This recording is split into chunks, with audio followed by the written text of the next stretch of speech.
This episode of the SwitchCast is produced by Logan Hollis, our honored patron and Switch Knight.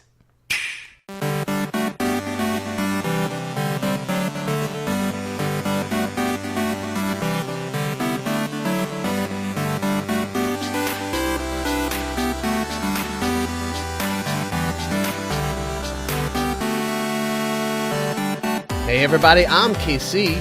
And I'm JV. And happy birthday, Nintendo Switch! Woo! It's been a year! Wow. 1 year, and this is the SwitchCast, the podcast for the Nintendo Centennial? No, that's 100 years. What's a 1 year? Monoennial? Millennial. I feel like we are in the absolute wrong track here. I think that's a perfect track. Happy 1 year birthday, Switch. You're 1 year old, 1 year wiser. Yes, March 3rd to be exact is the we've had it out in our hands, and I don't know, it's been a pretty crazy ride. And it was also Pokemon Day was this week? Yes, it was this Tuesday, yesterday as of this recording. The birthday of Nintendo Switch and even Pokemon Day didn't feel like it was super eventful, but you know, it's really nice to acknowledge these things regardless. I mean, Pokemon Go had a little something. That was about it. Now it's just... Yeah.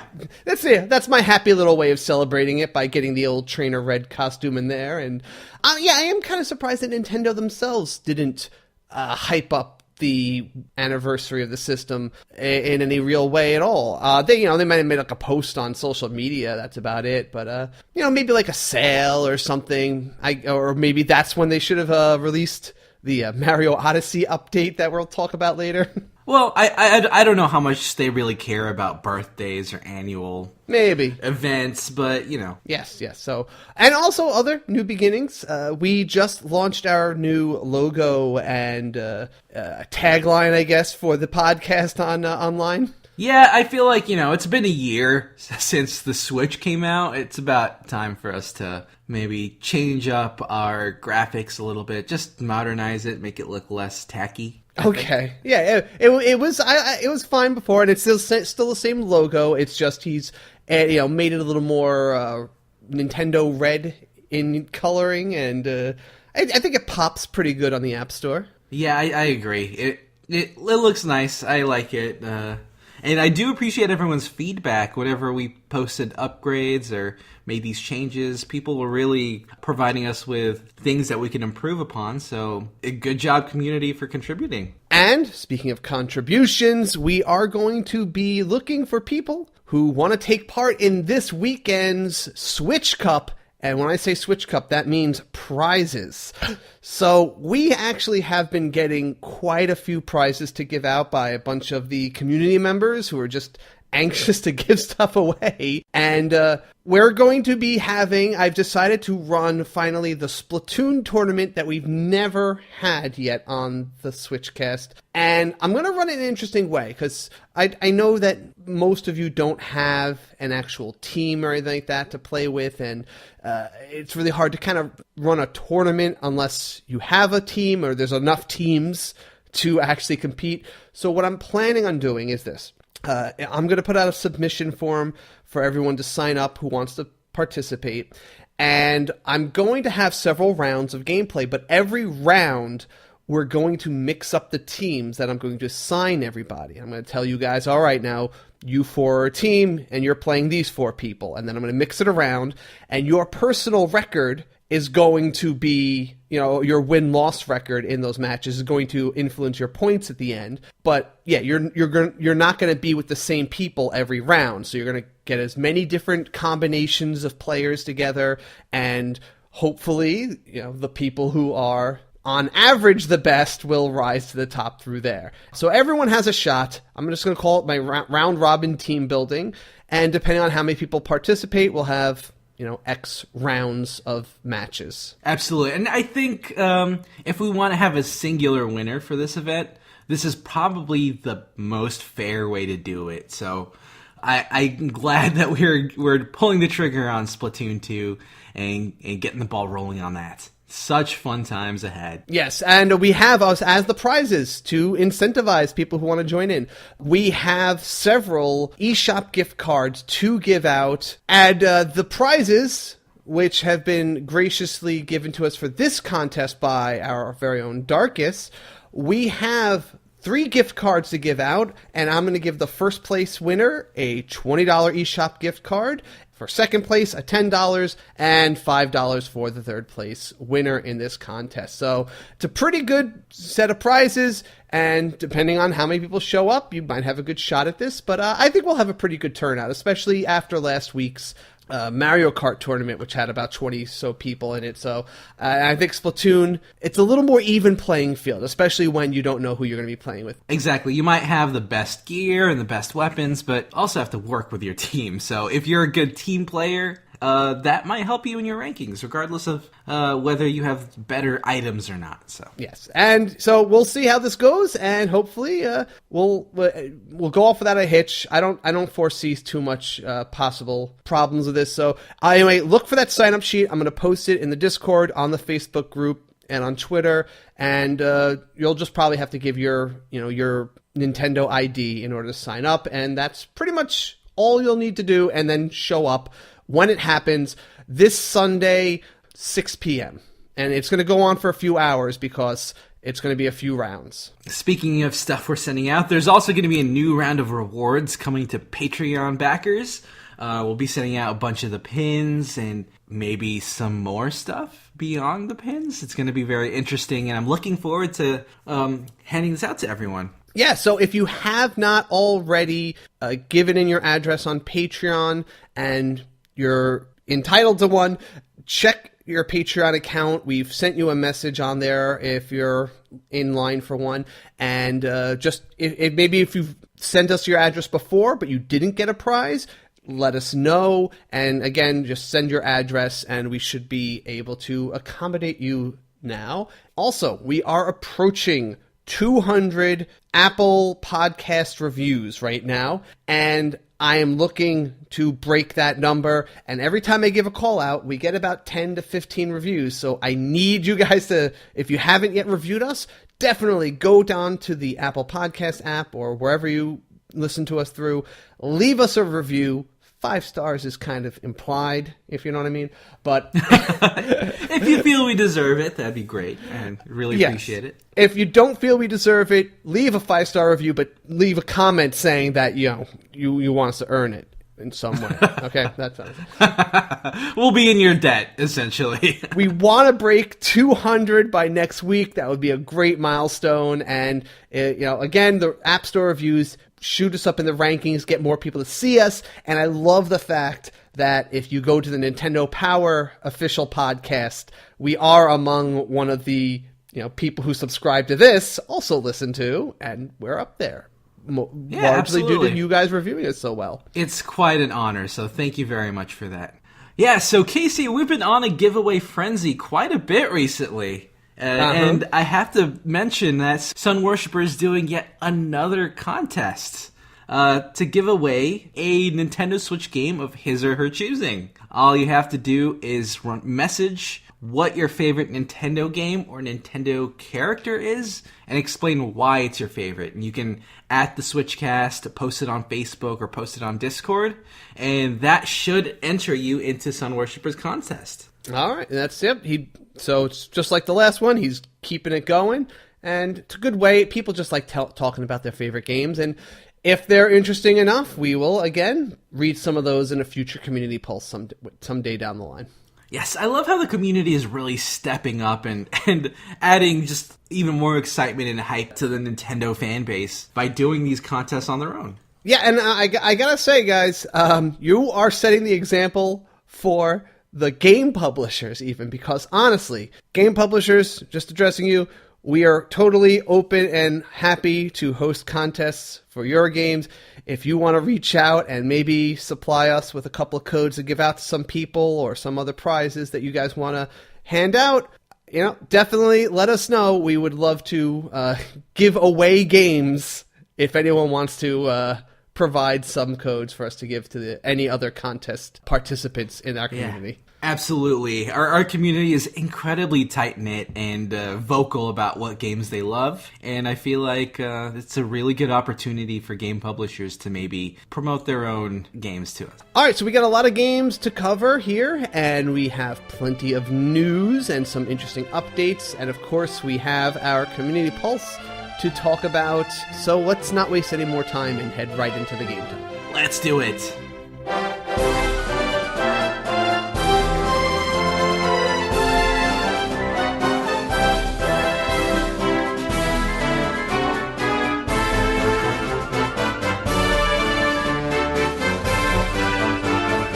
So, KC, you've been playing a pretty interesting game. I was actually pretty interested in it myself, but I was skeptical about whether it's something that fills the shoes of the franchise. You've been playing Dragon Quest Builders, right? I have, and I will preface this by saying Dragon Quest RPGs just haven't been my favorite. I guess I've been the Final Fantasy leaning type. Oh, gotcha. And Dragon Quest are always solid, and I've enjoyed several of them in the past, but I've never been like totally into the series. But that may be changing, actually, because I have felt that this Dragon Quest Builders has taken a lot of the charm and the tropes of the series and found a really interesting new place for them that I think works surprisingly well for Dragon Quest. Okay.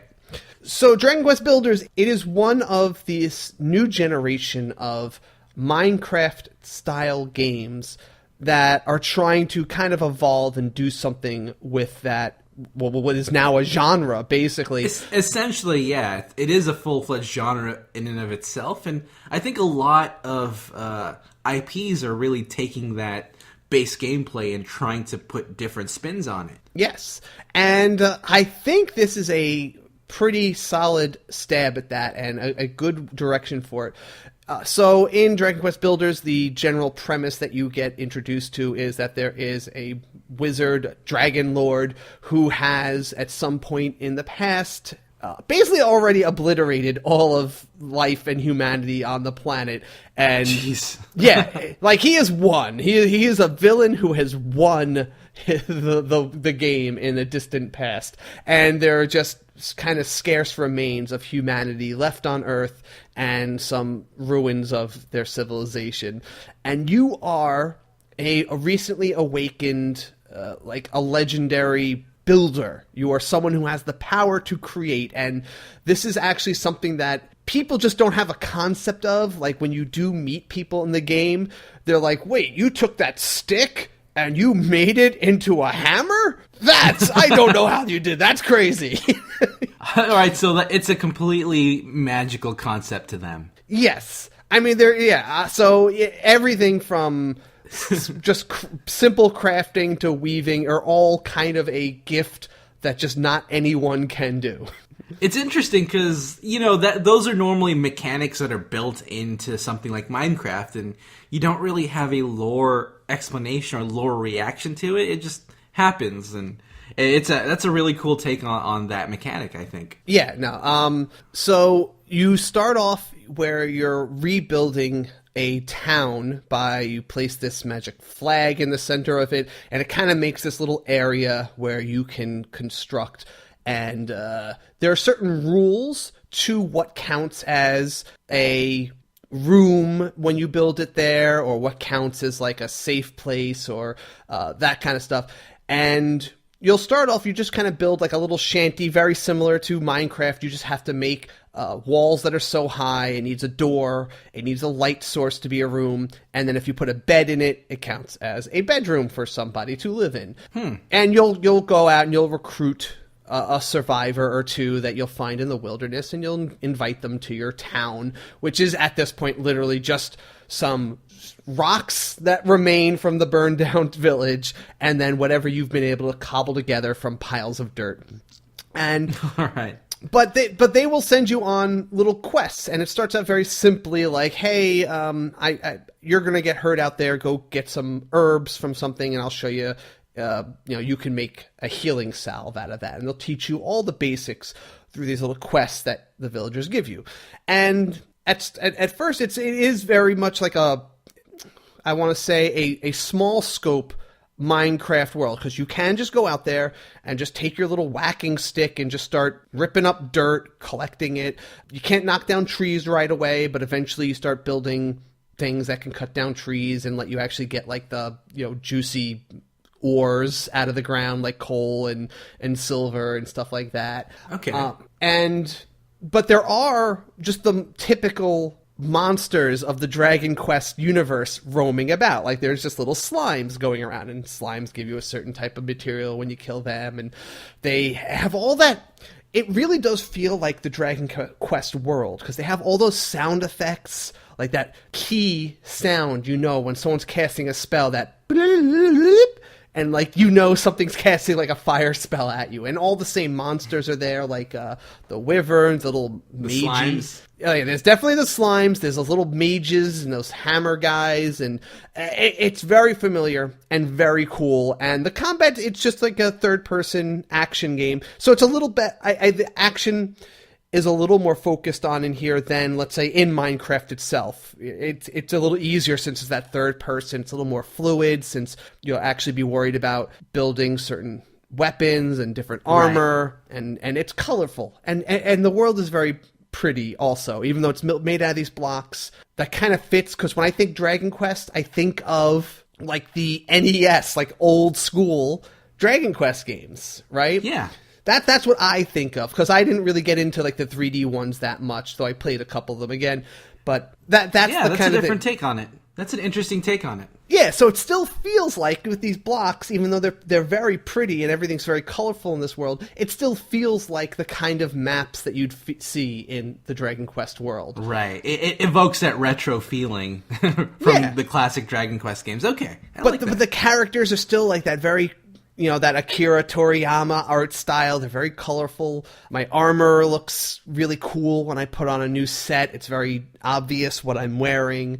And the people you recruit for your town are actually they're decent little characters. They're not just generics. There's like, you recruit a guy to your town who's like the researcher who's been poring over the ancient texts and he's looking up recipes for you. Or there's like the girl who like, look, I just want a place for myself. Could you build a room that's like girls only or something like that? And they give you a quest like that. And even the little tropes of like when you go into a shop or an inn in Dragon Quest games, they would always have that icon in the buildings that you just know, oh, this is a weapon shop, because it has that little sword icon in the background, right? That's even worked into the game, where if you build a room, there are those signs. You can build those signs, and if you put up, let's say, the inn sign, that room is now an inn where travelers can come and spend the night, or someone will open up a weapon shop, and if you put the weapon shop sign in there. So that's pretty cool. Yeah, it ties in really well with the theme. The game does so much to make the Minecrafting easier and convenient for you. You eventually build a certain treasure chest, like this colossal treasure chest thing, that if you're out in the world and you're just picking up stuff, if you ever have your inventory full, it'll just instantly go to that treasure chest. Like, if you ever have too many items, it'll automatically just send it to that treasure chest, so you don't have to worry about, I need to go back to town just to dump off a bunch of stuff. Right, okay. You can actually teleport things, little wyvern wings that'll take you back home instantly if you want to go there too. You'll also build teleporters so that you can easily explore very distant areas of the world map. Because I think the map is contiguous, but there's certain sections of it that the story will take you, all around the continent that you're going to want to explore, but you don't have to walk back and forth all the time. So you build these little teleporters. Yes. That essentially works as it's a fast travel system in a way? Yeah, basically, right. And each chapter, like the game actually has this story where there's chapters, and I think each chapter, I'm still on the first chapter, but I think each chapter is going to focus on a different region of the world that you'll teleport to, and it'll play out like that. But there were even like random events that very organically came up, like after I had finally built or I got a few rooms and I got some people. The first night that I sent my character to sleep, there was a dream sequence that hinted at a character that I could recruit somewhere. And yeah, and I got a little backstory in this character, and they allude to the fact that you were alive back before the catastrophe happened, and you were just put to sleep, and now you've woken up. So they give you a few flashbacks, and it was kind of cool that it just kind of worked into just a random night. I decided to go to sleep to heal some hit points, and then I got a little backstory from it like that. That's actually pretty cool. I like that they're integrating more story into the classic Minecraft gameplay. Yes. And I think that it seems like it would make it feel really Dragon Quest in that way. It does. It feels very Dragon Quest, and talking to the monsters, because that's most of the things that are out there. There are some quests where I'm talking to certain monster characters, and they're all like kind of interesting and just fun little side characters to meet on your adventures. And I feel very adventure-y. It really does fit. And I like having the purpose. I'll say this, like Minecraft, obviously, wonderful game, and people, playing it everywhere. For me, I almost felt like it was almost too much of an open sandbox. I get a little tired of it quickly because I just kind of like, all right, I could do whatever I want, but at the same time, I need a little more direction. All right, right, and okay. This gives me that direction. I love the idea of just even people making little requests on how to build the town. And then I started running out of space, and I was like, ooh, I'm running out of space, and this person wants me to make them a little bedroom. And then I just started making a double-decker, and then I eventually invented stairs, and I was able to build cool, like, oh, I'm going to give her, like, this penthouse up here, and I'm going to put this stairs that wind around, and just kind of cool stuff. And I got really into customizing the houses. Oh, and the other thing they do to make it really easy is so most of the stuff you build, you're going to probably build out of just dirt or earth. Eventually, you start making these things that just you pick an area and it'll turn all the dirt cubes into brick or straw or other material. So you don't have to tear down a house just to build it up again in a better material. You'll eventually just build things that turn like a 5x5 area okay. into that material. So it's really good for just upgrading. And actually upgrading and building up the town is how you level up. Your character gets a higher level as they increase the quality of your village. So at first you just have a bunch of mud huts, and then eventually when you have a bunch of cool stone buildings and you have a furnace and maybe you have like a kitchen, they'll level you up. And having those facilities is cool too, because the people in your town aren't just doing nothing. They'll actually use those facilities and maybe make some things for you. So if you have a kitchen, people go in there and they'll make food for you to take out on your next little excursion, or they'll make furniture. So they're actually helping you out as well. Oh, that's actually pretty cool. So you're essentially building the village, and you're using the resources that you built to progress your character. Yes. And every so often, the story does have a raid where they'll basically say, all right, I think the monsters are coming tonight. Are you ready? And yeah, and then not you yourself alone, but the people of the village come to defend the town against waves of enemies. Oh, that's cool. Yeah. It does sometimes feel kind of lonely when you're fighting in Minecraft against other creatures to defend your creation. Mm-hmm. In this, it seems like the villagers are actually participating. Yeah, they come out. In fact, there was even there was a little bit of a plot point about someone saying like, oh, I don't know, you just recruited this soldier. It was, humans and their hubris and their love of fighting that kind of caused our catastrophe in the first place. But then when he comes to help defend the village, people warm up to him a little bit more. So it's kind of, it was even built up in the story that, the people are there to help defend it. And yeah, it's pretty, and the monsters do, like in Minecraft, like if you don't fight them off well enough, they will start tearing down your walls. And then as they tear down things, your town loses score, which lowers your level. So you become weaker as your town is getting destroyed. So you have a really big incentive to defend your town as much as possible, outside of just the creatures destroying whatever you built. Correct. Yes. So Okay. it all ties in really well. I'm going to say this is the first game that will basically be a rental that I am going out and buying tomorrow. Because Wow. I was sold on this. Like, I want to invest in this game, especially after some of the things we'll talk about in the news about the sequel that they're working on. I want to invest in Dragon Quest Builders. I want to see this through, and I am totally invested in my town. And I think it's that, like you said, it lacks the loneliness of, let's say, actual Minecraft. I'm invested with these people, and the town itself just feels like it has a purpose that I'm very happy to see grow. Yeah, that's awesome. I know the biggest criticism I heard was that there wasn't really any multiplayer options in this game. Yes. And I was wondering how you felt about that when you were playing the game. Well, not to spoil the news a little bit, but that is actually something they're talking about in the sequel. No, that's a fine question. It is something that will come up in the news here, but the sequel might include multiplayer, as well as the ability to transfer data to that one.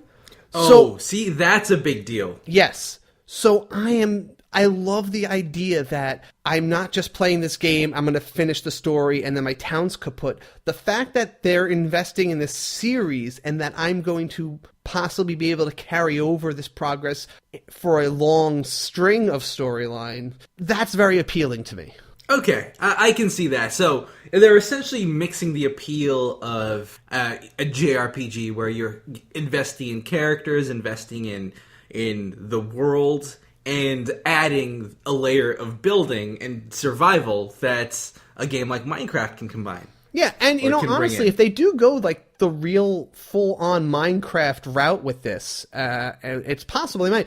We can look forward to treating these sequels more like the expansions and just adding new mechanics and slowly see your little town turn into like this metropolis, or maybe you'll build multiple towns. I'm not sure which way they'll go, but I would like to see it eventually become, I've built this bustling metropolis where every single person that's in it was a story along the way. That's really cool. That's definitely a way for this game to differentiate even further from something like Minecraft, where you might have a big hulking creation and it looks cool, but it's empty and there's nothing really going on with it, and there's no real purpose to visit it other than to just enjoy its beauty. Yeah. This seems like everything you create, like the village and all the characters you meet, have a purpose. Yeah, and everything that happens, they've just made it very easy and approachable to pick up. Like recipes, like you don't have to do that little Minecraft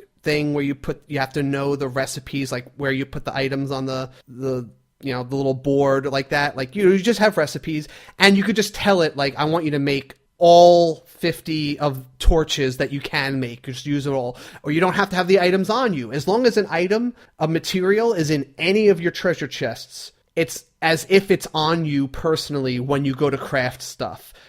So there are a lot of extra conveniences that really streamlines this game quite a bit. I'm actually a lot more excited about this after your review than before. I am super hyped. I am so glad, and I was surprised by how much I was really hooked by this. And I do plan to keep playing it. I'm going to be buying this and continuing my story, and so hopefully I'll have some updates down the line. That's good, and I like that you mentioned that they're bringing over the content from Dragon Quest Builders 1 to Dragon Quest Builders 2, because I was explicitly skipping the first Dragon Quest Builders because there wasn't multiplayer, and I thought that would be a deal breaker, and it looks like the experience is fulfilling enough by itself that it won't be a waste of time getting into the franchise now.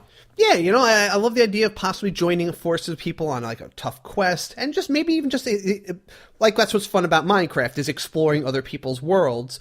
I wouldn't mind like joining in and seeing what other people's towns look like, or what cool ideas they've used to make different, what kind of towers they've built. And I know there's like a limit on how tall you can build things. I'm not sure what that is yet. I haven't hit it, but I think they're supposed to also be raising that in the future. But one weird thing that it is right now It can be annoying to some people. Is right now, the way I have to build things is almost nothing has a roof on it because, like in Minecraft, it's first person. So it's very easy to just walk inside a hut and see what's immediately around you and not a problem. Not necessarily looking up. You don't necessarily do that. Or like, since this is a third-person game, having roofs on your buildings makes it hard to look around inside of it. Gotcha. So you can zoom in the camera. It just feels a little cramped, inside the building. So you tend to, unless like you're building like a 2-story, 3-story building or a tower, you don't put roofs on things, and it also just makes it easy so you could just jump around. Like, I don't need to use the door. I could just jump up this wall and go into the next room there. So it's a little weird, but it doesn't bother me. It makes me it just kind of, again, it goes back to what is Dragon Quest. It's a game where if you walk in a house, the roof disappears. You know? Yeah. If you think about old 8-bit RPGs, you go in buildings, you just don't see the roofs. And so it kind of fits in with it that way. Right. I feel like that might be a bit jarring if you're looking outside in. Mm-hmm. But if you're inside of a building, then I feel like that's... It's possible that it's just something I'm going to learn how to do better in the future. Like, I might learn, or someone will teach me the tactic for, like, oh, no, if you build the roofs, like, this tall, and you give yourself this much space, that's about right, and it'll look better. So maybe it's just my own skill in building that I have to perfect, and we'll see how that works. But right now... Unless I am building a double-decker, roofs are not very... The priority. Yeah, exactly. All right, okay. Not bad, Casey. Yes, all right, thank you. So anyway, I want to hear about you have... we've got another table from our good friends at the Pinball FX, and you have... I know you grabbed this up as quickly as possible here. So it's a Jurassic World table and 2 original Jurassic Park tables. And I have to say, this is my first foray into licensed tables from Pinball FX. And I'm a big fan of how the tables are made, actually. And the table has 3D models for a Tyrannosaurus Rex, has that big aquatic creature that eats other dinosaurs, and it was really good at expressing the feeling of Jurassic World, and I liked that about it. It was fun, and it was pretty representative of the franchise. I didn't like how repetitive some of the sound bites were. Oh, okay. One of those things. So every single time you started up a table or started up a new ball, it would have the same quote about this kid whining about how he didn't want to wait. And it was an audio clip from the movie, so it's appropriate to the theme, but it looped the audio quite a bit, and it was a little annoying. Mm-hmm. But outside of that, I really feel like I never really thought about licensed or franchised pinball tables as something that's evoking the mood of whatever license you're trying to represent. Mm-hmm. And my first foray into this was actually pretty surprising. We're gonna have to do one of those tournaments again for this now. I mean, we definitely can. I know there is interest in pinball within our Discord group. I did prefer the classic Jurassic Park tables mechanically over the Jurassic World one, but I thought it was just really cool that they're keeping these topical licenses going, and there's a new Jurassic World movie coming out, and I think this is a great time to really push their tables. Now, that was my question, because I was like, I know I've seen a bunch of Jurassic World stuff recently, and then this came out. So like, wait, is there another movie or something coming out with this? Because yeah, I mean, this specific table is Jurassic World 1 themed. Mm-hmm. And then, of course, they have the classic Jurassic Park table. So, and I've just been watching Parks and Rec over again recently, so... I don't think it's related. I don't think Parks and Rec had dinosaurs in it. You don't know? You don't see the? You don't know the link? What? No, I don't see the link. Oh, Chris Pratt. Yes, there you go. Oh, he's a great dude. I just love seeing, because I just like going from that, him being like the dopey like man child that he is, like the big innocent dope, and then going to this total awesome, a guy leading a pack of raptors on a motorcycle is probably, I know, the the most masculine, awesome thing I've ever seen in the world. It's yeah. And he started all that crazy action stuff in Guardians of the Galaxy, so it's really impressive how his career trajectory went. Yes. Did you watch the whole series of Parks and Rec? We have, yes. We have gone through it a couple times.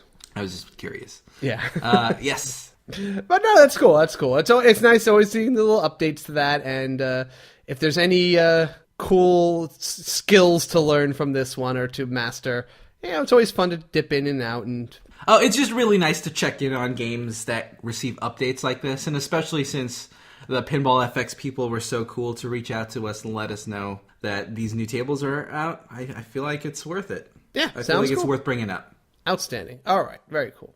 I did play one other thing this week, the Final Station, which is the latest Tiny Build title. They announced a whole bunch recently too, but this is one that I love picking up these ones that I have no idea what they're about before going into them. I just saw the cover. I've seen the title before. I knew it had something to do with trains, and that's it. And this turns out to be a interesting little train simulator / zombie survival game. Okay, all right. The game goes between two main things. You are the conductor of a train, and it has this really good sense of building tension where you're literally just running this train between some towns.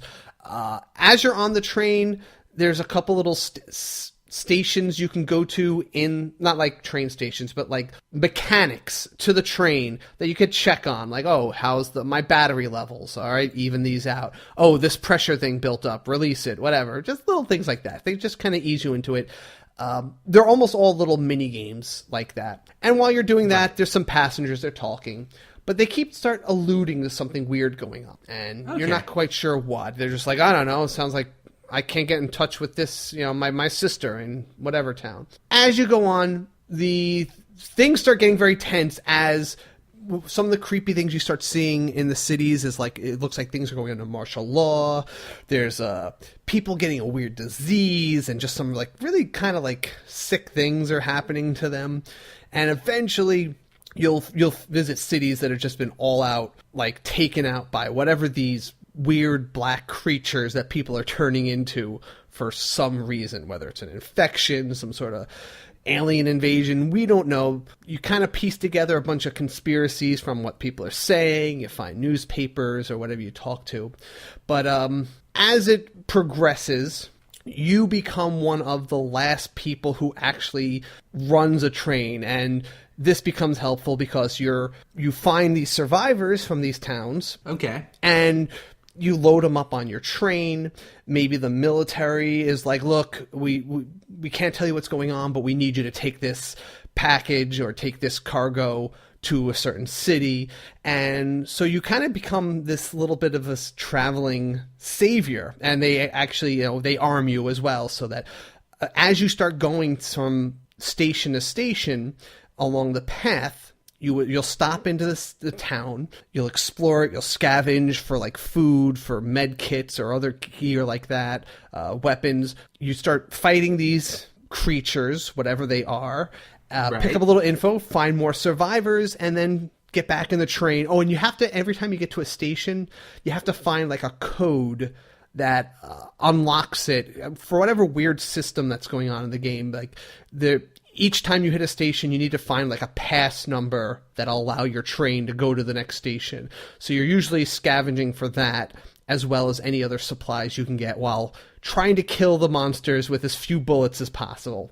And okay. And then, so then you get on the train, and then while the train's in motion, again, you have to play those little mini games, keep all the systems working. And as you're getting survivors, though, they have a health and a hunger meter.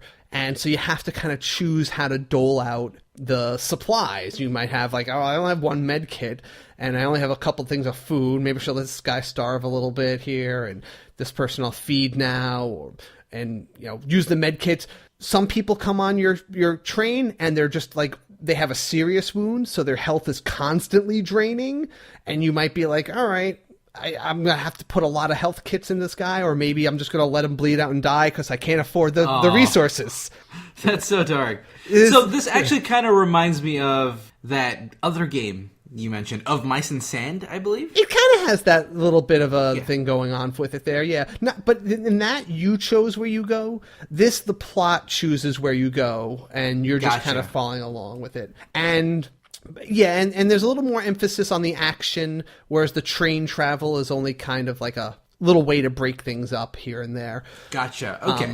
But they do have a really good way that, like I said, they built up that tension. There's this really good use of sound in the game, like early on especially, where things are kind of peaceful, but every so often the train you can hear in the background like gunshots or like cannons going off, and like you can kind of tell something's going on militarily somewhere, but no one knows anything.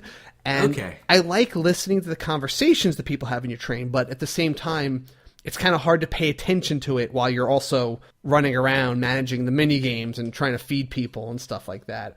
So you're saying the emphasis is mostly on combat. Is the general feeling of the game more of a horror-based It does game, go for the... yeah, it's definitely a horror, kind of like a... what is that game movie? Like 38 Days Later kind of feel. 28 Days Later? 28 Days Later, like that kind of a feel to it. You find a lot of weird things as you're exploring, and you really don't get too many answers, just like kind of more conspiracy theories, and they keep alluding to some stuff that happened in the past called like the first visitation and stuff like that. And you don't really... they put a lot on you to be in the dark and just kind of embrace that mystery. The only problem, though, with this is the writing is kind of bad. Oh, no. It's such a good basic concept, though. It is. And I don't mean like the writing's necessarily bad in that like these people who wrote it don't know how to put together a story necessarily. It's that literally like base level writing a sentence without missing words or spelling things correctly or using grammar is missing in this game a lot. Oh, that's annoying. I get the impression that this game was translated from something else and not 100% like seamlessly localized. So the developers for this game is Do My Best Games, and this was published by Tiny Build? Tiny Build. Yeah. I'll say, like, there's been times where I'll be talking to a guy who I can tell is trying to tell me something important about the plot, but he will literally have 3 or 4 sentences in a row that I do not understand what he's saying. Like, just, it comes out like gibberish here and there, and I'm just like... It's like when you get those weird spam emails, and they kind of write in English, and you kind of know what they're saying, but it's just off enough that you're pretty sure this person did not speak English originally. I think Do My Best Games is from Russia, so the game might have been originally in Russian. Yeah, I can buy that. That is a Russian originally written script here. So that's actually pretty funny. So it kind of has the room in the night sky problem. Oh, yeah. Of a weird translation and maybe grammar issues. Yeah, like, but, you know, I guess in a game like Room in the Night Sky, that wouldn't have been as important since that's not necessarily such a plot-driven game. And I feel like that's really an important part of this game, is the story and the mystery building up is kind of what makes it interesting. Because, honestly, the action has been a little repetitive, too. And this has been a problem with a few of the Tiny Build published games I've said in the past. Like, I liked Mr. Shifty a lot, but I did feel like that's one that also had this repetitive combat thing going on. And this, like, I've come across maybe 3 different types of enemies in all the stations I've visited so far.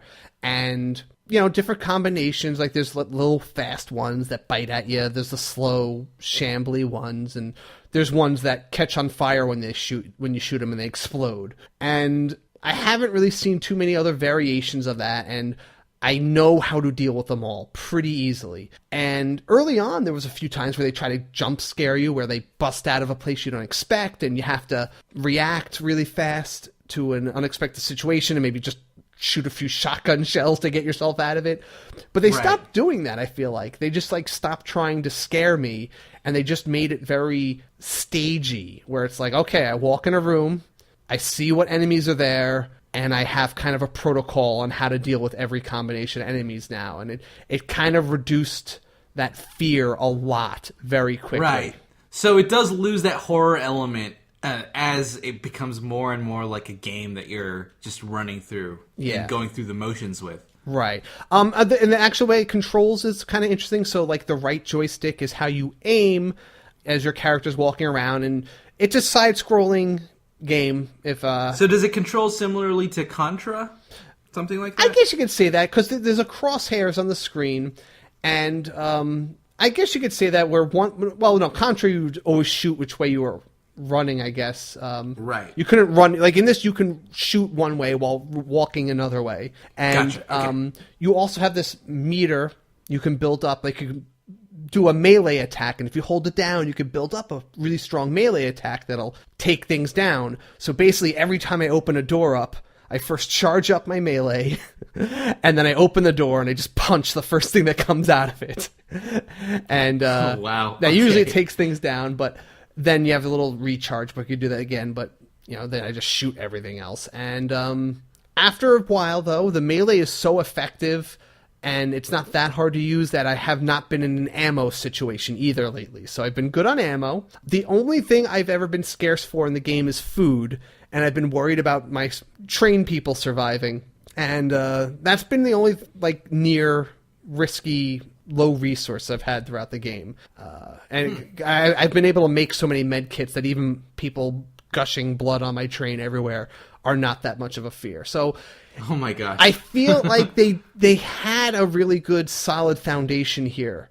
I just think that they did not tweak it enough to maintain that initial level of suspense and intrigue and just fear for my life and the life of the people that I thought it had when it started out. Okay. Well, it does seem like there's a bit of lost potential there. It is, and I did like the game, but I was not compelled enough to actually keep playing it after I got so far. I was just like, you know what? I was interested in the story, but if they're not going to write the story well, and if their sentences are going to not make sense, I'm not really going to be too invested in it. Okay, so you're saying that the story, which it's kind of dependent on, isn't necessarily presented that well, and the gameplay is repetitive, so it doesn't feel great to play. Yeah.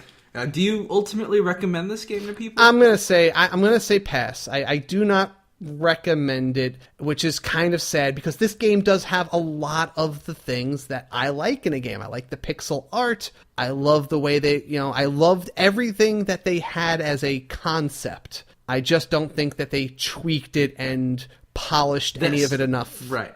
The execution wasn't necessarily what you were looking for. Yeah, that's it. Okay. Gotcha. But anyway, the final station, if you want to check it out, go take a look there. Okay. All right, you want to do some news? Yeah, let's do it. It's about time.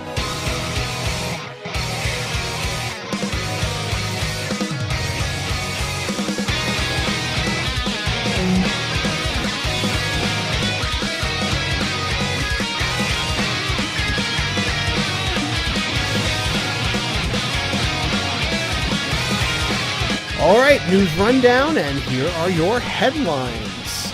Did you get to check out the eShop reviews that apparently were put on the system this week? So I did. I was actually just browsing the eShop pretty casually, and I saw, hey, why are there reviews on the eShop page? It surprised me, but apparently it didn't last very long. Yeah, that's just as mysterious, so they just threw that on there. I did not actually get to see the reviews, because, silly me, I thought they'd be there in 24 hours. But no, Nintendo quickly removed reviews from the eShop within a day or two of them being put up. Yeah, so Nintendo officially stated, quote, "Customer reviews have been taken offline as we evaluate this feature and its functionality. We currently have no estimated date on when an update will be provided. We appreciate the positive response and thank the reviewers who provided such thoughtful commentary on the games." So, what do you think happened here? I feel like they might have received quite a bit of maybe feedback, and the overhead that is required to maintain the credibility of reviews, make sure that there's no spam, make sure the reviews are child-friendly and not profane. There's a lot of overhead required to maintain a review system, and I don't think Nintendo wanted to invest in that. Do you think that because, I mean, obviously they were willing to try it out, but obviously something happened within that 24-hour or so period where they were like, oh, no, this is going to be way worse than we did not expect to have to, filter this many comments, or we didn't think people would say, leave this many negative reviews for games on there. So I actually have a pretty unique perspective on the situation. Mm-hmm. I used to work in a external review software company. So we would handle implementing review systems on existing websites like Target or Home Depot. Mm-hmm. There's so much overhead, so much back-end stuff that you have to do. And a lot of the reviews that people submit are manually checked by the company. So if Nintendo doesn't want to hire people dedicated to monitoring reviews that are submitted, then this is just probably a feature that they didn't think is worth it. So do you think? I mean, because obviously they must have thought it was worth it at some point if they put it up there, and then something happened. So do you think it's possible that even if it wasn't negative stuff people were saying or bad things, it just was so well received that there were so many reviews coming in that they were like, oh, this is going to take way more effort to check than we anticipated. And they were like, no, it was too popular to succeed. Right. It's definitely possible. A lot of, it's 2018 now. There are a lot of shops online and e-commerce websites that have built-in reviews.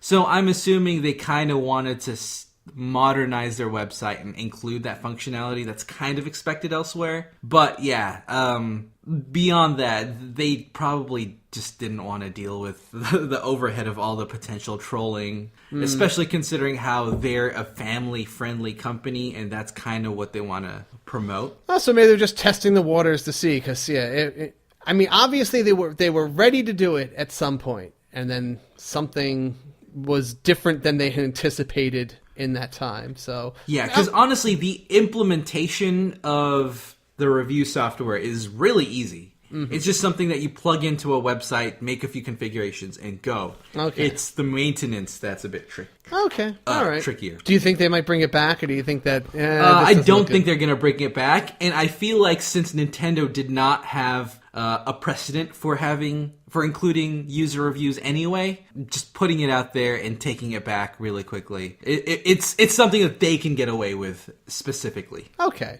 sounds good. So we got a few details. Square Enix had a few talking points this week about Dragon Quest Builders 2. And as I mentioned earlier, they, in an interview with Famitsu, producer Noriyoshi Fujimoto and director Kazuya Nino mentioned how that they plan to include some very popular fan-requested features, such as a proper multiplayer mode that they want people to be able to play and take on missions with each other.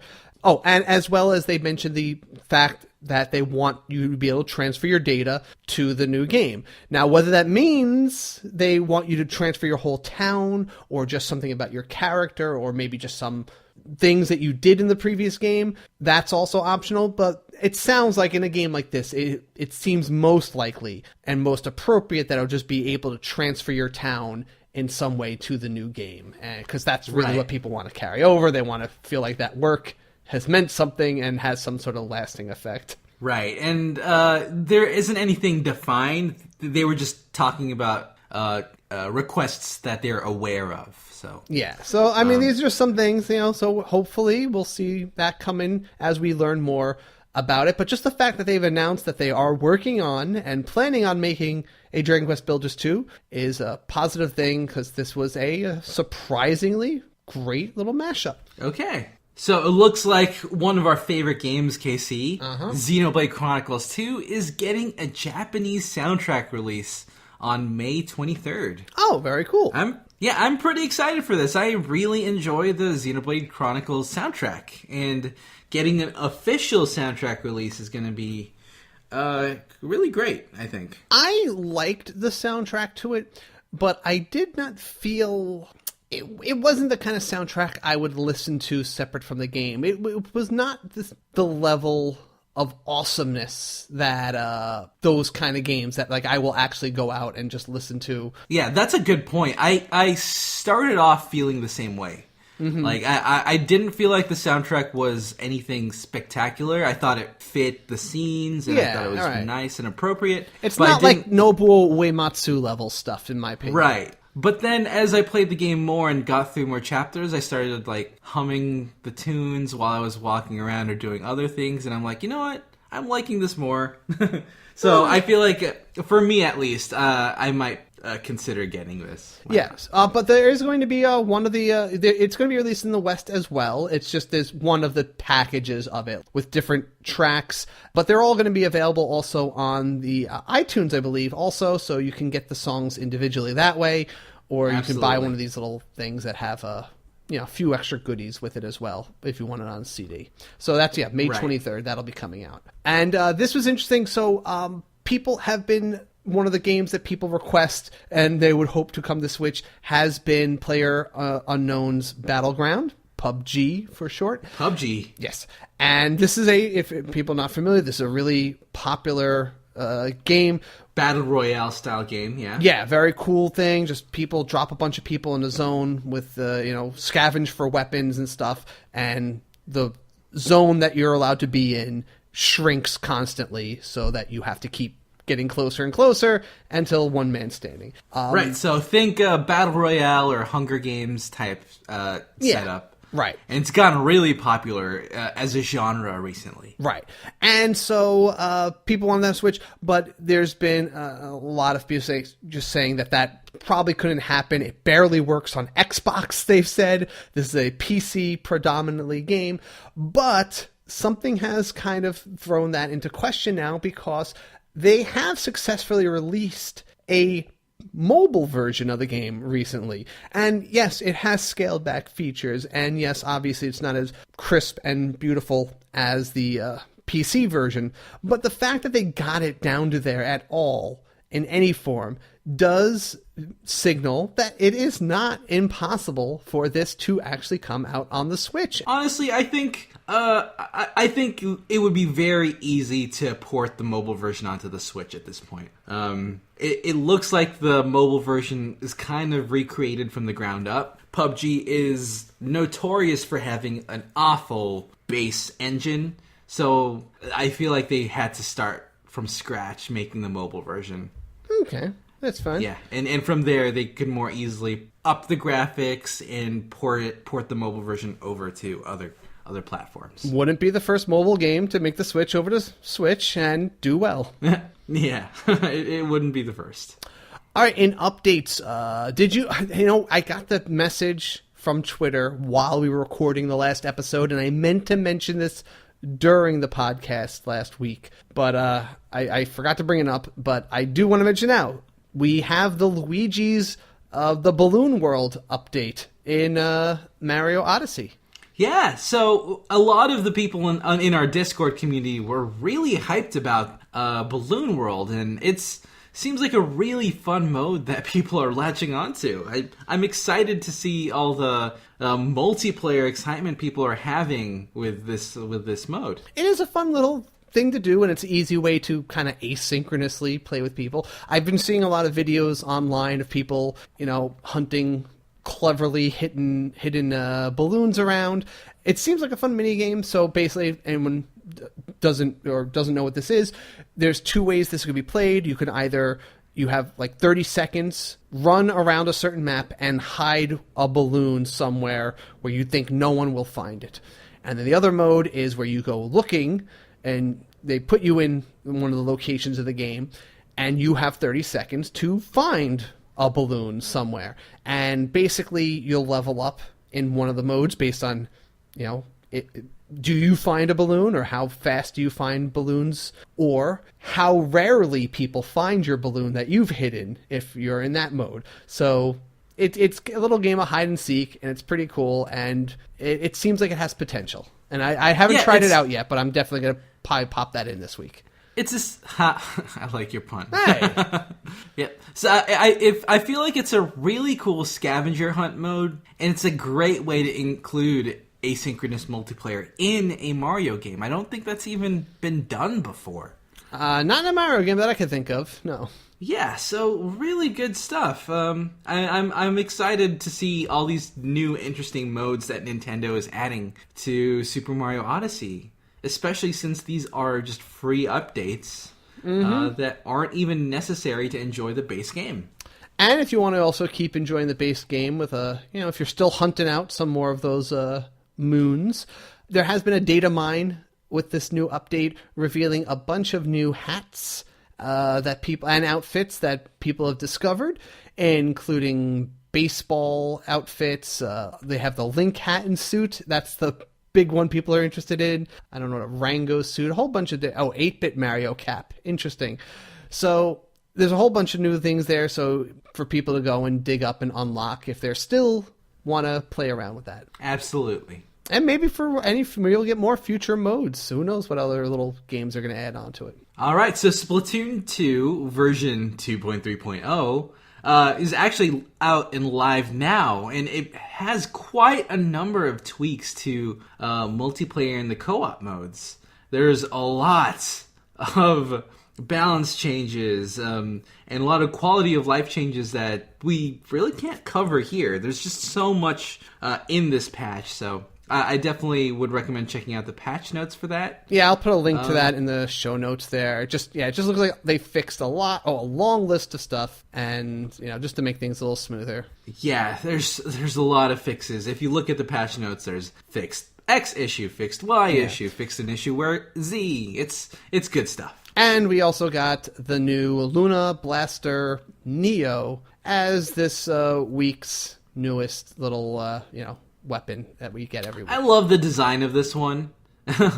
It's an 80s space weapon that you kind of imagine Marvin the Martian using. Yeah, like that kind of look, right? Here's another interesting little crossover for Rocket League now that they're done with their DC Heroes update initiative. Yeah, we got a WWE update coming for Rocket League this spring. It looks like they're planning stuff. We don't know exactly what it'll be. It could just be items. It could be, I don't know. Who are WWE wrestlers these days? I'm sure. I'm just gonna say, is there gonna be an Undertaker coffin? That's the last wrestler I know. Oh my gosh, yeah. There are gonna be a lot of fans of this. I've seen quite a bit of uproar on Twitter about the WWE update. I feel like there is a big enough overlap between WWE fans and Rocket League fans, so sure. Yeah, it's good for them. And this week we have another ARMS Party Crash. This is March 3rd. Oh, this will be the anniversary bash for the system. And it's Mechanica versus Bite and Bark. Yes. Honestly, I'm pretty torn because I love both of these characters from ARMS. Yeah. This is pretty cool.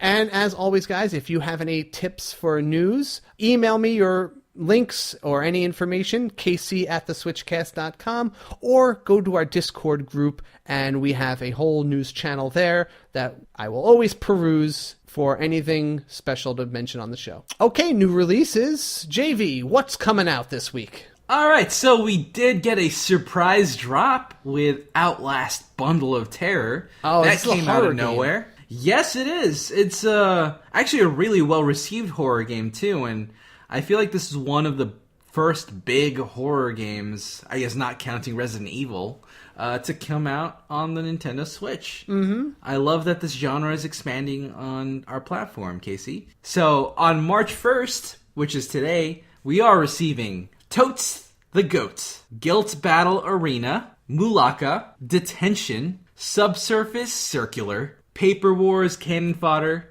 A Whole New World, Arcade Archive Star Force, Neo Geo Sengoku 2, Damascus Gear Operation Tokyo, Little Triangle, Packet Queen Pound, a normal lost phone, and Poison Thud Card. So it's a lot of games that we've talked about in the past, at least even briefly. And even Mulaka was refeatured on the E3 video, if you remember. Yes. So on March 2nd, we're getting Super Toy Cars and Grid Mania. March 5th is the Rocket League DC Superheroes DLC pack. And on March 6th, we're getting Scribblenauts Showdown, North, and Fear Effect Sedna.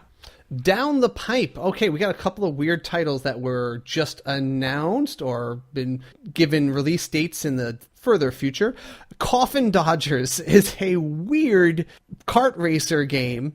It kind of goes the opposite, where, you know, Mario Kart, you have the little baby racers. This is old people, and they're in, like, little, I don't know, like jazzy... You know, they're scooters. Yeah, little scooters, and one of the racers is actually Death, so it's literally old people outrunning Death. That's... honestly, you know, there are a lot of Mario Kart racing clones out there, and... this concept is incredibly novel. I think that's really funny. It doesn't look super cheap. It looks like a good mobile game almost. Like it's not like super polished, but it doesn't look like a totally cheap gag game. It actually looks like it's decent. It doesn't look like Big Rigs or something like that. Right. I just like the concept. That's coming out March 13th. We have also this month, we have Danmaku Unlimited 3. This is another bullet hell shooter. It is inspired by such legendary shmups as Ikaruga, which if you look at the graphics on this, it is really intense. Definitely seizure-inducing. I love the art style of this. It just speaks to me. I love bullet hell games. Not just classic shmups. I love bullet hell specifically, and I'm actually looking forward to this more than I expected. And also in March, we have World Conqueror X. This is Circle Entertainment's new strategy World War II game. Looks like a pretty serious style simulation strategy game. 2064 Read Only Memories is getting an April release. This looks really interesting. This is it's a very 80s style anime art game with a first person kind of a point and click adventure game, but mixed with a lot of dialogue, a lot of voice acting. It's an investigation game in a cyberpunk future, and you have this little robot dude who's this cute little robot guy who's kind of conscripted you to help him with a investigation. So you just said a whole bunch of keywords that have piqued my interest, Casey.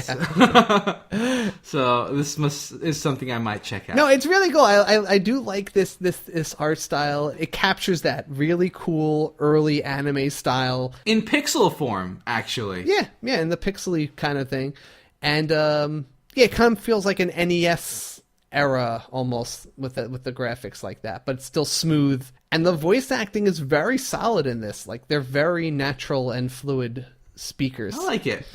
We also have Wild Guns Reloaded coming in April. That's that for really cool Wild West game with the over the shoulder kind of like, you know, foreground shooting at the background. There's a possibility that Mario Tennis Aces is getting a June release date. This is due to a Amazon leak, I think? Yes, it is an Amazon Spain leak. Yes. Apparently they accidentally listed Mario Tennis Aces to launch on June 22nd. That would be after E3, so this might be an accidentally leaked E3 announcement. Or it could be a total mistake, but it's we're leaning towards and being hopeful that it is the actual release date. This Muddle Dash game looks pretty cool. This is coming in spring. This is a multiplayer race game where you're these little octopi racing to get to a birthday party, but while you're running there, you're all fighting, cartoon style, might I add, like over the gift that you're bringing. So it's not enough just to get there first. While you're racing, you're all fighting over this present that you're trying to grab. And then once you have it, everyone's attacking you. So you're racing, you're trying to fight over this gift, and you want to be the first one through the door, holding the gift, and it's pretty crazy. It just feels like a cartoon. It's hilarious. It looks a bit silly. It actually kind of reminds me of the physics and the art style remind me of Loco Roco on the PS3. Yeah, kind of has that style. Yeah, definitely. Yep. Little Dragon's Cafe coming in summer. This is the newest game by the Harvest Moon developers. Yep. And we have Naruto Ultimate Storm Trilogy was announced to be coming to Switch at some indeterminate point. Okay, so full disclosure, the Naruto Ultimate Ninja Storm games are my pleasure. Very guilty. I kind of really enjoy these games, and I'm actually super glad that it's coming out on the Switch, Casey. Don't tell anyone, okay? Okay, just between you and me. All right. And finally, we have Milanoir.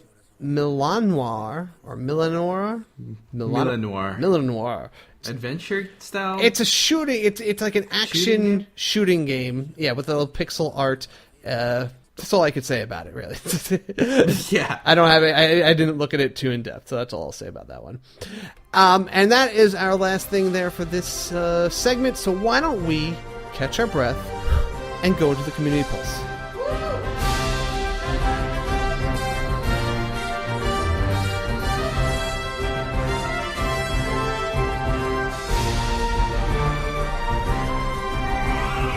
Yeah, Community Pulse! All right, so we have a couple little things to read off here, and just some community questions. Let's just kick it off right away with Dakota IRL, who asked, what is your dream Joy-Con color? Or colors? So I do prefer the Super Mario Red over the neon red Joy-Cons that come in the standard Switch bundle. So I want a blue equivalent of that. I want a pure blue or navy blue Joy-Con instead of the neon blue that we got now. I want Joy-Cons that glow in the dark, and I can take them off and instantly start raving in the middle of a club with them. All right. That's all it. Right. Edward Alexander Galvan. Yes, so Edward Galvan said, it's been 1 year with the Switch now. What are your highlights and your thoughts about the Switch so far? What are your hopes for where you want Nintendo to go with the Switch? So, obviously, we've been very proud of how the Switch has proven all of the naysayers wrong. And I'm really glad that Nintendo's console is being taken seriously by the mainstream audience nowadays. Mm-hmm. One of the highlights for me is probably the launch last year, where people were noticing Nintendo, noticing Breath of the Wild, and really respecting Nintendo again. And that's what gave me a lot of inspiration and hope for this console. I obviously I've loved the first year. I think they hit it off. I think that this year though is equally important, and I think it's now about showing what the third parties can do, and it's not about wowing us with the first party Nintendo titles. It's about how great is Square Enix's big title this year going to be? How great are the third party ports? Is there going to be a really big port? Like Skyrim was a huge game. Is Bayonetta 3 going to wow people? What are the other WoW games for this year going to be?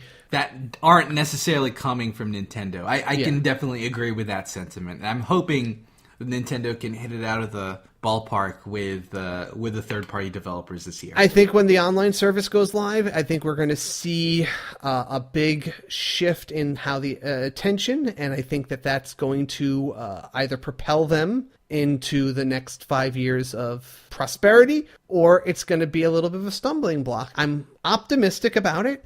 I just want to see it come out already. I want to see them upgrade that mobile app, because I think that that's the next real step that's going to seal the deal for this year. Right, I agree. All right, Daniel Malik wrote in, are you concerned about Wargroove at all? I read that they pushed it back again. Originally was supposed to be a 2017 release, then pushed back to Q1 2018, and they posted today that it's pushed back to the second half of 2018. I'm worried it may go the way of Pocket Rumble, Also, Casey, why haven't you finished Xenoblade Chronicles 2 yet? Hurry up, I need that Switch Topics to happen.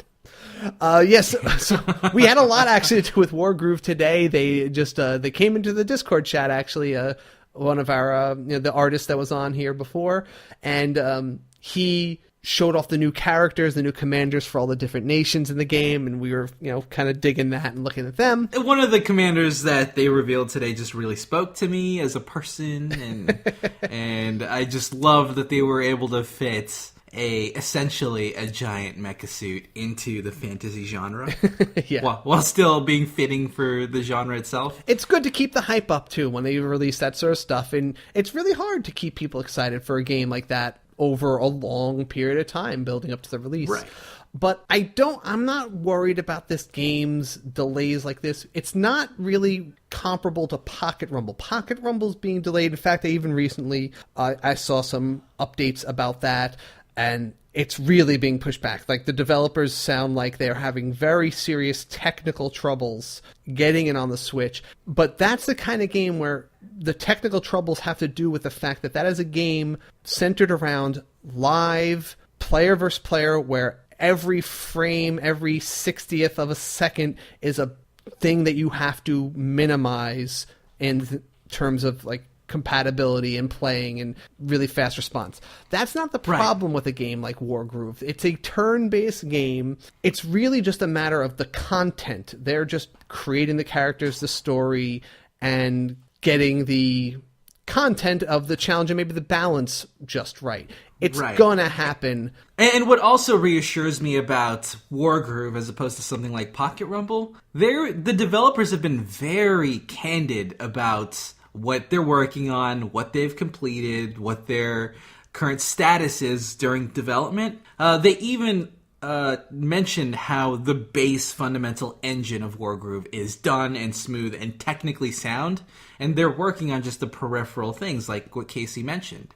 The fact that they're so candid and so open about their development process and where they're at is reassuring, regardless of all of these pushbacks. Yeah, I remember with Pocket Rumble, there was quite a bit of time where we were just not sure what was going on with the development team, and it was left really ambiguous. And I think that is a huge difference between the two. And also keep in mind, Chucklefish is the publisher of both these games, but they're not the developer. Right? They are not They're not actually programming Pocket Rumble. Right. Chucklefish is the publisher and developer of Wargroove, and they have a history of being really candid about their development process and being open to explaining the situation with a lot of detail. And honestly, I'm really hyped for Wargroove ever since Koji was revealed. It's just rekindled my hype for this game. I almost am angry at them for coming in and teasing some of that stuff, because it's like, I'm happy, you know me, it's fatiguey. Like, I forget it till I get it. I don't want to think about it, because now I'm thinking about it. And I'm like, I want to play this now, but I can't. I hate that. Welcome to the Hitisi train. No. Also, explaining why I haven't been Xenoblade Chronicles 2 yet is because I cannot stay focused on the main story. Every time I turn it on, I walk somewhere and I get involved in... I can't believe every single Blade has, like, their own total side quest with, like, plot and character development, and I just feel like I get pulled into the game. I get pulled into like such a side mission that I'm more interested in than the main plot some of the times, and it just keeps pulling me off track. I'm at 100 hours almost in the game. I am trying to savor it, and that's the reason it's taking me so long, is I don't want to, like, rush through it. I want to beat it when it feels natural. That's part of what people really like about Xenoblade Chronicles 2. Every Blade you resonate has a story that you can delve into if you really want to, and that gets you attached to your Blades even more than you would otherwise. And when we do eventually do the Switch topics, I want us to be able to talk about all those Blade missions as well. So... It's not about me just beating the game so that I can talk about that. I want us to be able to talk about everything about this game, and that requires completely in-depth playthrough. And it's going to take a while if I'm playing other games and reviewing other stuff. And now that I got Dragon Quest Builders on my plate, who knows how long it'll take. But it's not a rush thing. I want everyone to be on that same page of like totally blasting that game apart. Right, absolutely. And I did, for me, I had the advantage that Xenoblade Chronicles 2 was my primary focus for a couple of weeks. Outside of that, it would be really hard to beat this game if we constantly had to do that while reviewing everything else too. Yeah. All right, want to bring down the show with our usual ender? Let's do it. System Switch. Okay, so for me, I was just taunted this week by a lot of... I was looking at the articles the last couple of weeks, actually, about... this isn't actually my pick right here, but I was reminded of Secret of Mana not coming to Switch because of this or that reason. And I was just like, you know what, though? Honestly, as much as I love that game, I don't need that to come on Switch. I've actually played that through a few times, but I do want that experience. I love that idea of that kind of multiplayer adventure with a third-person RPG action. The game that felt the closest descendant of that, of recent memory, is Ever Oasis. And that was... Oh, okay. Yeah, and that was on the 3DS. And I thought that was a beautiful game that has that whole town building thing with the adventures. You're going out and exploring the desert, trying to build up a town, accomplish missions to bring back stuff to help revitalize your little oasis. And it had those cool characters. It also kind of reminded me a little bit of, just in the art style and the different races you meet, it had a little bit of the Final Fantasy Crystal Chronicles feel to it. And it just appealed to me. But even though I was very surprised to find out that the 3DS version was not actually multiplayer. It was a totally solo game. So if they did bring it to Switch, I feel like they'd have to add that multiplayer capability to make it something that would really capture the feeling I'm looking for. So Ever Oasis with multiplayer kind of patched into it. That's actually a really good pick. And for my System Switch pick, I'm going to go the exact opposite direction. As always. When it comes to the environment, my pick is Fallout New Vegas. If you don't know what the Fallout series is, it's essentially a post-apocalyptic nuclear America that you're in, and a bunch of hijinks and dealing with the survival of that, radiation filling the area, and how humans survived in that environment. It's really good. It's from Bethesda software, so we already have a Skyrim port working on the Switch, and I'm hoping they also are able to bring in the Fallout franchise to the Switch as well, because I really love open world games on the portable platform, and it's just something that I think a lot of Bethesda fans would enjoy on the Switch. Awesome. All right, yeah. Well, great show, JV. Oh yeah, it's been quite crazy. And until next time, switch it up. Thanks for listening. You can support the SwitchCast by visiting us at patreon.com/theswitchcast and join the review crew by rating us and subscribing on Apple Podcasts or wherever you get your podcasts from. Also check out our Discord chat where we have an enthusiastic bunch of Switch fans in a family-friendly environment. Also join our Facebook group for daily discussion and quite a bit of activity towards the Switch itself. You can also contact us directly via email at kc@theswitchcast.com and jv@theswitchcast.com.